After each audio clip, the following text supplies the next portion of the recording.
Ketika kita ziarah kubur, apakah ruh orang yang sudah meninggal tersebut merasakan atau mengetahuinya? Tentu saja. Tentu saja ruh itu tahu. Ruh itu tahu jasadnya diantar, jasadnya dia tahu. Tapi tidak ada dalam syariat kita seperti yang dipahami di Indonesia ya. Kalau ruh itu masih tinggal 40 hari di atas rumah, masih melihati anak cucunya, ini khurafat dari mana semua? Enggak ada, sudah di alam barzah, enggak ada ceritanya dia kembali lagi, gitu kan? Enggak ada ceritanya kembali lagi.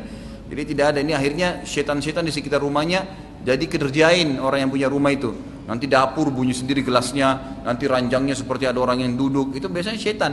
Saya pernah ceramah di Makassar waktu itu di salah satu rumah jemaah saya.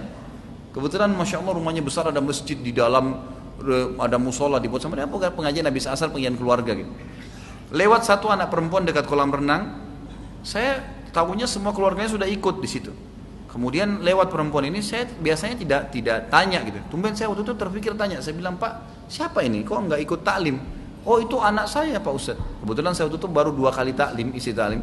Jadi orang tuanya pun masih belum paham sekali agama. Terus saya tanya, kenapa nggak ikut Pak? Oh ini anak saya beda. Loh kok beda? Kenapa? Dia kalau malam Jumat kedatangan ruh kakek saya. Kok bisa ruh kakeknya?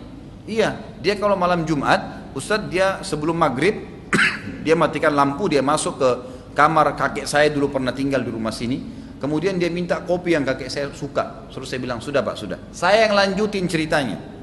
Kaget dia, kok bisa Ustadz yang lanjutin? Iya, saya udah tahu ceritanya nih. Dia kaget, saya bilang iya, pasti setelah itu dia tidak akan sholat maghrib anak perempuan ini. Dan keluar suara laki-laki kan, seperti kakeknya. Iya benar Ustadz. Baik. Kemudian dia akan tanya kabar kalian kan? Iya. Setelah berkembang waktu mereka, dia akan bilang, nanti suruh terka masalah jodoh, masalah rezeki. Iya benar Ustaz, itu syaitan. Permainan syaitan. Karena adanya keyakinan ruh orang mati masih ada di sekitar rumah, ditunggangi sama syaitan. Anaknya bapak harus diruqyah itu.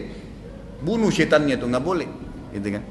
Seperti itu mereka lakukan. Jadi jangan sampai keyakinan yang salah ini membuat kita dikerjain oleh syaitan. Nggak boleh.